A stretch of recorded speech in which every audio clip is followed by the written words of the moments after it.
So you've probably experienced something in your life called haters and doubters, right?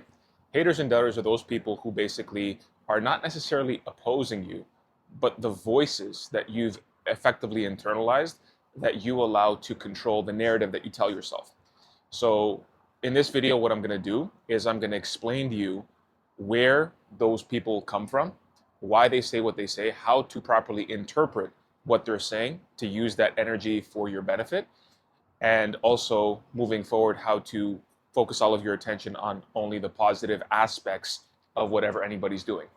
So I struggled this for a long period of time, and until I basically put all of that to the side and started to listen to myself and listen to my own path and start to break different beliefs that I had, I couldn't really create anything in my life that I actually wanted to create. Because basically what happens is, as kids, we internalize the conditioning that has been purported upon us, which means that people, our parents, our peers, our teachers, they tell us that you're not moving well enough, you're not doing good enough, you should be moving a little bit faster, you're not here, you're not there. And then growing up with social media, we start to compare ourselves to other people, we start to compare ourselves to our peers, we start to compare ourselves to people in Hollywood, which makes no sense, people on social media.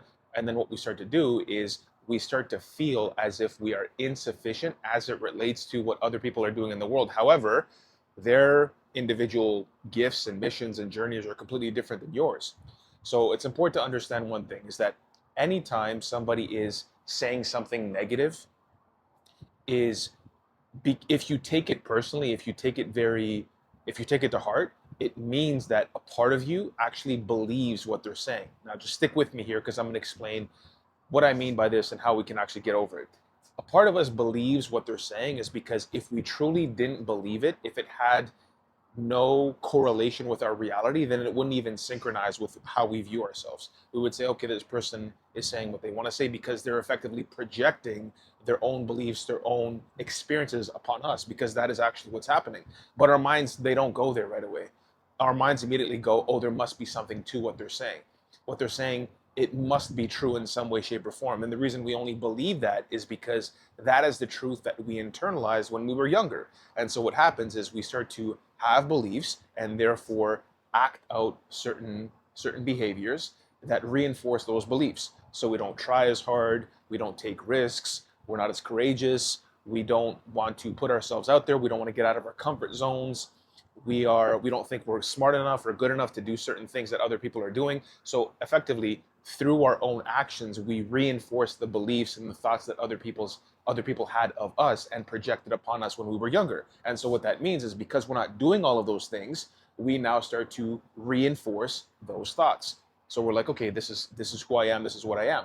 And so what happens is, usually what happens is, people who think this way and who actually believe this about themselves, they begin to be around other people who are not who think the same way. And so what happens is, when you have an instance of somebody being negative or doubting you in some way, or not supporting you, not being on your team, tearing you down in any way, shape, or form, something that you can interpret that's very slight, you don't have enough of the opposite to be able to coach yourself into not believing what they're saying and basically disregarding it completely. So what that means is, you must create new experiences, new dialogues, and have new relationships with people that are actually going to be beneficial to you. But the only way that you can do that is if you first start to heal the relationship and establish a really good relationship with yourself. Because if you don't do that, then you're not even going to believe your own actions. You're not going to believe what anybody else tells you. And I've mentioned this before, which is that sometimes when people will give you a compliment, you have to really pay attention to how you respond to that compliment. Do you really take it in and say, yeah, thank you, thank you for that compliment, I appreciate it? Or do you say, oh no, it's nothing, and then you have to deflect and pay them a compliment back, or change the subject, or you kind of like look down or something? It means that deep down, a part of you doesn't actually even believe what they're saying. It doesn't even actually believe the goodness that's being projected upon you, because you don't see yourself that way. You've identified with other people, other voices, and other conditioning. So if the fact that you're just aware of what I'm telling you right now is good enough for you to know that anytime negativity is coming at you, anytime somebody's trying to violate your boundaries, tell you that you should go in this direction as opposed to this direction, is not believing you, doesn't believe in your gifts and your abilities, the best thing that you can do is, first of all, number one, do your very best to, and again, if they're family, if they're very close friends, if you want to keep those relationships, if you want to keep them, what I would say is, at the very least, don't talk about certain things with those people, because it's very often the case that they're going to start not only projecting their own experiences, their own beliefs about themselves and about life, but also about you onto you. So that's the last thing that you want to do. You don't want to hear that from other people, especially if you don't have the opposite voices coming in, because you have to introduce those voices inside, which means the dialogue that you're creating with yourself. How are you talking to yourself? And what are the things that you're doing to actually reinforce that positive dialogue? Because as you start to do positive things, you need to be able to really stop and take time to recognize yourself. Give yourself credit, right? Give yourself some encouragement, because nobody else is going to do that for you. If you're an adult, nobody's going to do that for you. I'm assuming if you're watching this, you're not 13 years old. You're not a kid living at home with his or her parents. So what this means is that you are effectively self-parenting yourself. You're being your own big brother, your own big sister, your own father, your own mother, your own coach, essentially. And that's what you're doing, is you're coaching yourself. And as you're coaching yourself, it's not good enough to just talk to yourself, because those affirmations that people talk about, the reason they're still prevalent in today's society is because temporarily they actually do something positive. And what they do positive is they give you like a little bit of a spike, a little bit of an emotional spike. But of course, that's not sufficient. The reason that's not sufficient is because your life hasn't actually changed. You have to do things that are acting in accordance with those things. That's why I always talk against the law of attraction, because the law of attraction, the way it was originally taught, is the way that you think is what you're going to attract. But that's not true, because opportunities may be there. So you may be working on your internal world, and now you're going to feel that there's opportunity there, but unless you actually do something to act in the world, those opportunities are not going to be manifested. So you still have to do things that are going to be reinforcing those new thoughts, those new beliefs that you're having. So that's why you have to take little small actions and prove to yourself that whatever it is that you're telling yourself that's good, that's beneficial, is actually true, is actually true in the world, is in reality. So that way you can always look back and say, no, I did that. No, I did that. I did this little small thing. And that's why I tell you, all the little small things that you do, you need to be able to give yourself credit for those things. Because first of all, if you don't do that, nobody's going to do that. Number one, nobody's going to, applaud you because you woke up 30 minutes early. But you can applaud yourself. And you need to applaud yourself, because if you don't do that, if you don't credit yourself and you keep telling yourself you're not good enough, well, guess what? That strategy hasn't worked for you so far. So what makes you think it's going to work in the future? It's not. So you have to be able to actually pat yourself on the back anytime you do something even slightly positive, as if you were a child. Because think about it, any little thing that you did when you were a child and somebody gave you credit for it, you actually felt really good. You're like, oh, wow, yeah. And you wanted to do more of it because you felt like you were, that you were doing the right things. And so you have to do that for yourself now, because nobody's going to applaud you if you wake up 30 minutes early. That's why you have to do it for yourself. And you're like, oh, that's silly. I shouldn't have to do that. Well, it doesn't matter what you think you should or shouldn't do. What matters is what works. So what works is you implanting, so creating dialogue with yourself that allows you to, first of all, stop telling yourself certain stories. It's not like you have to start telling yourself a million stories. It's not about starting new beliefs. It's really about shaving away, cutting away beliefs that you had that are really holding you back.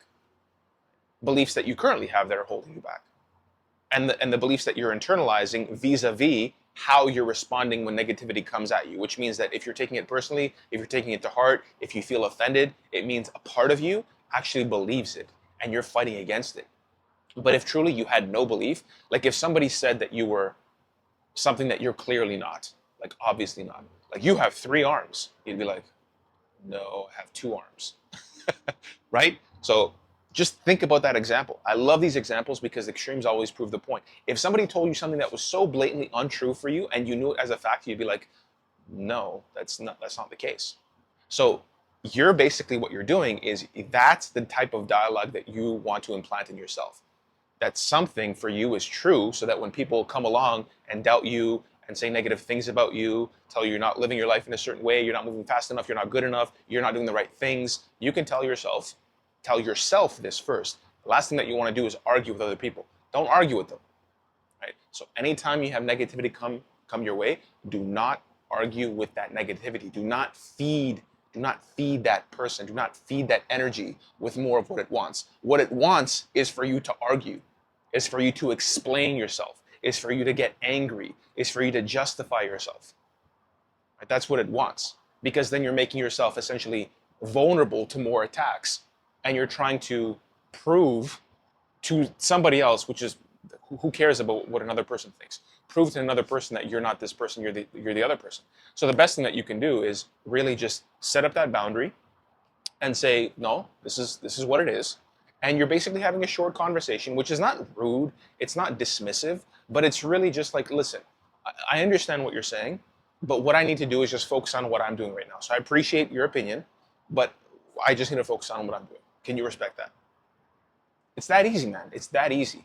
And like I said, if you find yourself in scenarios where this type of conversation is going to take place, then the best thing that you can do is just cut it off and be like, honestly, I don't want to talk about this. And if they keep pushing, then what that means is you have to enforce that boundary.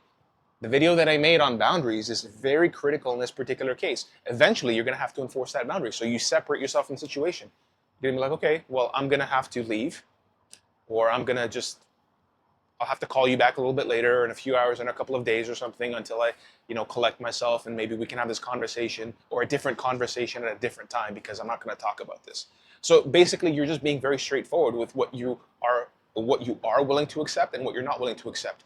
And the signal that you're putting out into the world is, I'm not willing to accept what you're saying because it has no validity as to what it means about me. What you're saying means something about you, not about me. So this other person, and you're doing the same thing, is you're projecting your own thoughts, your own beliefs onto the world whenever you have like opinions and judgments and beliefs and thoughts about something and the way you're behaving. You're basically taking everything that you are and everything that you believe and you're putting it out there into the world. Other people are doing the same thing. So that's why it's important to know whenever somebody's doing that, don't give that any credence. It doesn't mean that you're disrespectful to them or you're not kind to them, or you can't say something in a very collected, tactful manner. You do that, of course, but you do not engage in protracted dialogue that is going to allow you to feel more anger and more justification, and is going to give the other person more ammo or more fuel to continue proving to themselves that they're correct. So really, it's about stopping all of that, distancing yourself from all of that, creating all of that dialogue within yourself, so that way you start to think in certain ways that will allow you to then act in the ways that you're thinking. But that action step is the most critical. I'm going to tell you right now, if you don't do the action step, then everything that I just talked about is basically irrelevant, because the actions in themselves, they construct the reality. It's not the thoughts. Your thoughts are not reality. Your thoughts are a component of reality, but they're not reality itself. That's why if you had to pick one over the other, I would say pick action. If you don't believe in yourself, as an example, I would prefer that you did something that was a little bit risky, courageous, bold, stepping out of your comfort zone before you even believed anything. Because that way you've done something and now you're telling yourself, I didn't believe, but I did this. Which means that there must be a part of me that knows that I can do it if I did it. So now, not only did you do the thing, you're creating dialogue that's reflective of the thing that you just did, so it becomes even more real. Now, the same can work in reverse, but the dangerous thing about that, it's not dangerous, but it's less certain that you will do the action. The reason why is because you haven't done the action. So you could start to tell yourself things, but it can get to the point where you're talking to yourself too much and you're not backing any of that up with action. So it doesn't mean that you shouldn't do it. Absolutely do it. Do whatever works for you. If the action part is too hard, then do the dialogue part to give yourself a little bit of motivation, a little bit of courage, a little bit of coaching, a little bit of self-parenting. So that way it's almost like you're your own father or your own mother, kind of like pushing yourself out into the soccer field. Like, go kick the ball, go play soccer. And then you go play. But you have to eventually play the game. Because if you don't play the game, you're just basically deluding yourself. It's literally delusion.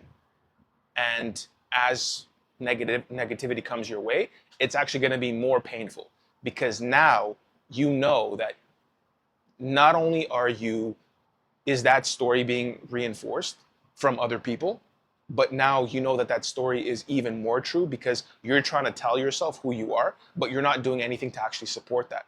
So please, I'm saying this with all compassion, with all respect, you must do things that in reality, in life, that will actually support the person that you want to become, the character that you want to develop, the virtues that you're working towards, the life that you want to create. It will only be created through your actions, through what you do in the world. But that dialogue is absolutely critical, because if you don't create that dialogue, even the actions themselves are not good enough. Because if you act without giving yourself credit, without giving yourself that recognition, then you're just going to do a bunch of stuff, and then you're never going to recognize yourself. And then you're going to fall off and wonder why you fell off, because you didn't change the story. You didn't change the beliefs. You didn't change the dialogue. You didn't remove all of the narratives that are actually destructive. So you're going to sabotage yourself. You do a bunch of good stuff, but you never change your beliefs. And so now eventually you're going to hit a challenge or a roadblock, as we all do, obstacles. And then you're going to go back into your old habits because you didn't do enough to bring all of that awareness, all of that recognition into the present moment, so that way you can constantly be aware of what you're doing and say, I am clearly this person that I'm manifesting in the world through my actions and through what I'm telling myself. Not only my actions, not only my thoughts, but a combination of both. So those two things have to be combined. So I hope that was helpful. And when you do that, by the way, what's going to happen is people are going to have less of an effect on you. Is that, listen, you might put up boundaries. It might be uncomfortable in moments. Life is not going to be immediately perfect, and you're not going to be affected by anything. Of course you are. But you're just going to be more certain in who you are and what you're doing. You're going to be more certain in who you are and what you're doing and where you're going, and the fact that you're the one who's in control of your life. Now, you can argue that God is in control of everything, of course, but it's not another person that's in control. It's not your parents. It's not your friends. It's not random people on the internet leaving comments. It's nobody. It's not the forums, okay? It's nobody. It's just you. Right? You're the one. You're the one, so make yourself the one. So if you like this video, make sure you like it, subscribe to the channel. It always helps. And that's it for me. If you want to join the school group, it's free. Every Tuesday at 12 p.m. Eastern, I do live calls, Q&A sessions. So if you like the way I explain things, make sure you join that group. But that's it for me. Until next time, I'll see you soon.